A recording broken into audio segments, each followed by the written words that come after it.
नमस्कार, सप्ततारा न्यूजमध्ये आपले स्वागत आहे। आज रविवार दिनांक 2 जून 2024 न्यूज बुलेटिनमध्ये जाणून घेऊया आजच्या ठळक घडामोडी। निसर्गाचा ऱ्हास करण्याचा कोणालाही अधिकार नाही, मुख्यमंत्री एकनाथ शिंदे पत्रकारांशी संवाद साधल्यानंतर मुंबईला हेलिकॉप्टरने रवाना। पाचगणी, महाबळेश्वर व कोयना खोऱ्यातील निसर्गाशी कोणालाही छेडछाड करता येणार नाही। कायदा सर्वांना समान आहे, निसर्गाचा ऱ्हास होऊ देणार नाही, जिल्हाधिकाऱ्यांना थेट आदेश दिले आहेत। कोणीही जबाबदार असला तरीही कारवाई होणारच, अशी माहिती मुख्यमंत्री एकनाथ शिंदे यांनी दिली। कोयना खोऱ्यातील दरे गावामध्ये 5 दिवसांसाठी मुख्यमंत्री एकनाथ शिंदे हे आले होते। ग्रामदैवता श्री जननी देवीच्या उत्सवात ते सहभागी झाले होते। त्यानंतर रविवारी सकाळी 11 वाजता हेलिकॉप्टरने मुंबईला रवाना झाले। तत्पूर्वी शेतात फेरफटका मारत असताना त्यांनी पत्रकारांशी संवाद साधला। महाराष्ट्राचं मिनी काश्मीर अर्थात थंड हवेचं ठिकाण असलेल्या महाबळेश्वर पाचगणीत धनिकांनी मालमत्ता खरेदी केल्या आहेत, त्यात मोठ्या प्रमाणात अनधिकृत बांधकाम केली आहेत। सध्या अनधिकृत बांधकामाचा विषय ऐरणीवर आलाय। पुण्यातील बिल्डर विशाल अग्रवालच्या अनधिकृत हॉटेलच्या वादग्रस्त प्रकरणानंतर माहिती अधिकार कार्यकर्त्यांसह नागरिकांनी अनेक गोष्टी समोर आल्या होत्या। मुख्यमंत्र्यांनी अनधिकृत असलेल्या बांधकामांवर बुलडोझर फिरवण्याचे थेट आदेश जिल्हाधिकाऱ्यांना दिले आहेत। त्यानंतर प्रशासकीय हालचालींना वेग आला असून 2 दिवसात पाचगणी आणि महाबळेश्वरमधील हॉटेल्सवर धडक कारवाई करण्यात आली आहे। 5 दिवस दरे येथे मुक्कामी असलेल्या मुख्यमंत्री एकनाथ शिंदे यांनी अनेकांना भेटून त्यांची गाऱ्हाणी ऐकून सोडवण्याचा प्रयत्नही केला। शेतीची त्यांना प्रचंड आवड असल्याने आल्या दिवसापासून दररोज शेतावर फेरफटका मारून पिकांची पाहणी असो की कोयना खोऱ्यातील आपल्या बांधवांना वेळ देणे असो, या सर्व गोष्टींनी पंचक्रोशीतील ग्रामस्थ आनंदून गेले होते। गावातील अनेक आणि पंचक्रोशीतील काही कार्यक्रमांना देखील त्यांनी हजेरी लावली। रविवारी सकाळी दौरा आटपून मुख्यमंत्री हेलिकॉप्टरने बुधवारी मुंबईकडे रवाना झाले। मला बातमी समजली, त्याच वेळेस मी जिल्हाधिकाऱ्यांना सांगितलं, नियमभंग ज्यांनी केला असेल त्याच्यावर कठोर कारवाई केली पाहिजे। तो कोणी असला तरी त्याला काय, इकडे निसर्ग आहे, निसर्गाला कोणी डॅमेज करायला आला किंवा नियमबाह्य काम करायला आला त्याच्यावर कठोर कारवाई करण्याच्या सूचना मी दिलेल्या आहेत आणि त्याप्रमाणे कारवाई होईल। करायचा अधिकार कोणालाही नाही, नियमबाह्य काम करण्याचा अधिकार कोणाला दिलेला नाही, परवानगी दिली नाही, लायसन दिलेलं नाही। त्यामुळे जिल्हाधिकाऱ्यांना माझं नेहमी सूचना असते की पर्यावरण जे आहे, आज लोक महाबळेश्वरला येतात, आज एक महाराष्ट्रामध्ये एकमेव थंड हवेचं ठिकाण आहे, याचे निसर्ग जे आहे, नैसर्गिक जी काही आज आपण पाहतो नेचर आहे, निसर्ग संपदा आहे, ती जपली पाहिजे, वाढवली पाहिजे। म्हणून तर हे सगळे झाडं आणि म्हणून बांबू 1,00,000 हेक्टरमध्ये बांबूची लागवड करायची आमच्या सूचनाच्या फोकस, तो त्याचाच एक भाग आहे पर्यावरणाचा। आणि त्यामुळे निसर्ग डॅमेज करायचा कुणाला अधिकार नाही, कुणी करू नये, त्याच्यावर कठोर कारवाई होईल। आल्याचे सौदे सरसकट करण्यावर स्वाभिमानी शेतकरी संघटना ठाम। सातारा, सांगली जिल्ह्यातील आले उत्पादकांचाही भूमिकेला एकमुखी पाठिंबा। पश्चिम महाराष्ट्रामध्ये विशेषतः सातारा, सांगली जिल्ह्यामध्ये यावर्षी पुन्हा एकदा आले व्यापाऱ्यांनी नवे जुने प्रतवारीनुसार आले खरेदी करण्याचा फसवा ट्रेंड सुरू केला आहे। त्यामुळे शेतकऱ्यांची मोठ्या प्रमाणात आर्थिक लूट होत असून शेतकरी वर्गामध्ये चिंतेचे वातावरण आहे। या विषयामध्ये आता स्वाभिमानी शेतकरी संघटना उतरली आहे। संघटनेच्या नेतृत्वाखाली आले उत्पादकांची वाटार किरोलीमध्ये शनिवारी रात्री उशिरा 10:30 वाजण्याच्या सुमारास एल्गार परिषद झाली। त्यामध्ये व्यापाऱ्यांच्या भूमिकेच्या विरोधात एकमुखी निर्धार करण्यात आला। सरसकट आले सौदा करण्यावर शेतकरी ठाम असून व्यापाऱ्यांनी शेतकऱ्यांच्या म्हणण्यानुसार व्यवसाय करावा अशी मागणी करण्यात आली। आल्याच्या दरामध्ये यंदाच्या हंगामामध्ये सुरुवातीलाच वाढ झाल्याने खरेदीदार व्यापाऱ्यांनी वाहतुकीमध्ये माल टिकत नसल्याचे कारण देत नवा जुना मालाशी प्रतवारी करत दरामध्ये सुद्धा विभागणी सुरू केली आहे। आल्याचे गुणधर्म नव्या आणि जुन्या आल्यामध्ये कायम असतात। बाजारपेठेतील अंतिम ग्राहकाला नव्या जुन्याशी काही देणे घेणे नाही, मात्र काही बडे भांडवलदार व्यापारी काही तकलादू कारणे देत बंद पडलेली पद्धत पुन्हा शेतकऱ्यांच्या मानगुटीवर बसवण्याचा प्रयत्न करत आहेत। शेतकऱ्यांच्या चुलीत पाणी ओतण्याचा हा प्रकार कुठल्याही परिस्थितीमध्ये खपवून घेतला जाणार नाही। त्यामुळे ही पद्धत पुन्हा एकदा बंद पाडण्यासाठी संघटितपणे आक्रमक लढा उभारणार असल्याची घोषणा स्वाभिमानी शेतकरी संघटनेचे राज्य प्रवक्ते अनिल पवार यांनी केली। गेल्या वर्षापासून आले पिकाला चांगले दर मिळू लागताच पुन्हा शेतकऱ्यांच्या मानगुटीवर नव्या जुन्या आले प्रतवारीचे भूत व्यापाऱ्यांनी काही एक कारण नसताना स्वतःच्या फायद्यासाठी बसवले आहे, ते उतरवण्यासाठी शेतकऱ्यांच्या खांद्याला खांदा लावून स्वाभिमानी शेतकरी संघटना रस्त्यावर उतरेल असा इशारा प्रगतशील आले उत्पादक शेतकरी आशिष घारगे, प्रवीण बर्गे, सूर्यकांत पवार, हनुमंतराव जगदाळे यांच्यासह विविध तालुक्यात तालुक्यातून आलेल्या शेतकऱ्यांनी दिला। पिढ्यानपिढ्या आल्याच्या खोडवा पिकाची काढणी करताना जुने आणि नवीन आले अशी विभागणी केली जात नव्हती।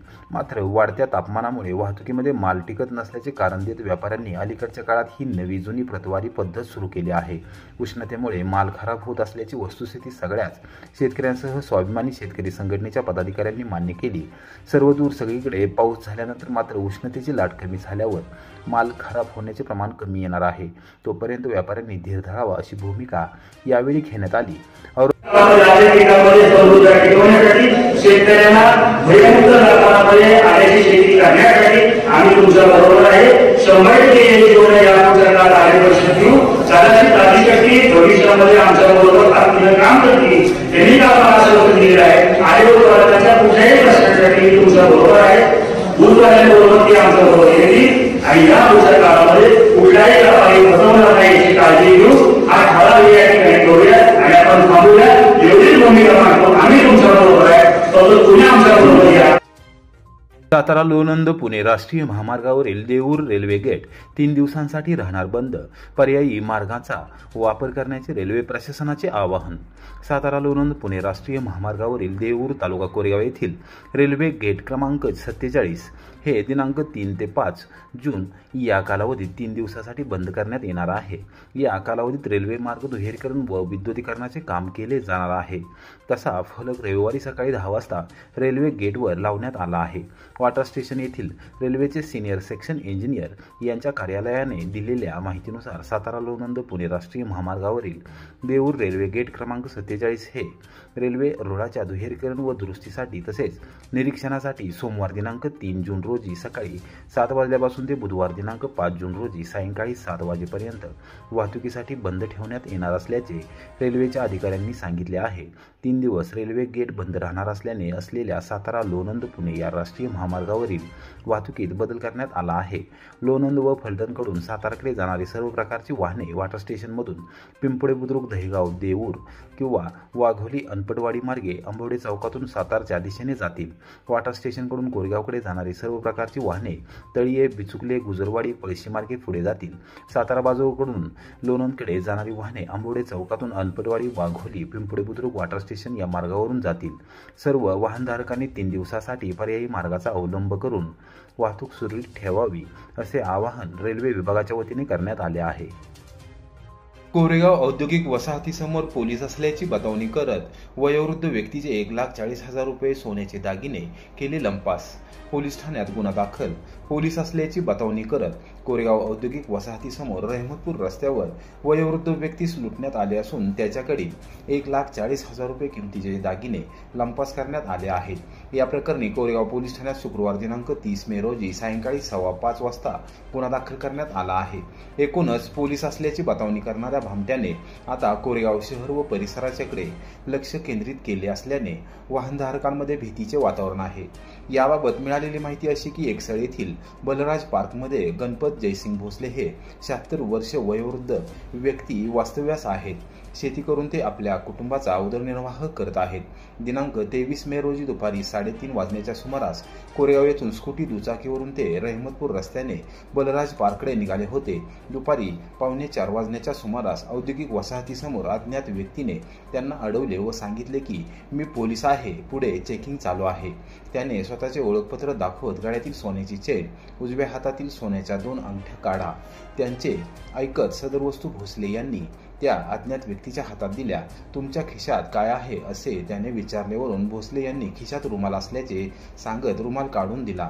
सदरील अज्ञात व्यक्तीने 1,40,000 रुपये किमतीचे सोन्याचे दागिने रुमालामध्ये बांधल्यासारखे केले व रुमाल त्यांच्या ताब्यात दिला। घरी गेल्याशिवाय रुमाल उघडू नका, अगोदर घरी जावा, आधी मधी तो उघडू नका असे सांगितले। भोसले यांनी रुमाल स्कूटी दुचाकीच्या डिक्कीमध्ये ठेवला व ते बलराज पार्क येथील घरी परतले। घरात गेल्यानंतर त्या रुमालामध्ये सोन्याचे दागिने नव्हते, केवळ 2,000 रुपये त्यामध्ये त्यांना आढळून आले। या घटनेमुळे त्यांना मानसिक धक्का बसला। त्यांनी कुटुंबातील व्यक्तींशी चर्चा केल्यानंतर दिनांक 30 मे रोजी कोरेगाव पोलीस ठाण्यात येऊन अज्ञात व्यक्तीच्या विरोधात फिर्याद दिली आहे। पोलीस असल्याची बतावणी करणारा अज्ञात व्यक्ती हा सुमारे 50 ते 55 वर्षाचा असून त्याने पांढऱ्या रंगाचा फुल शर्ट व काळी पॅन्ट घातली होती। तोंडाला सफेद रंगाचा मास्क होता।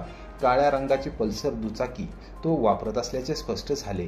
या प्रकरणी कोरेगाव पोलीस ठाण्यात गुन्हा दाखल करण्यात आला असून पोलीस निरीक्षक घनश्याम बल्लाळ यांच्या मार्गदर्शनाखाली उपनिरीक्षक दीपिका मुसळे तपास करत आहेत।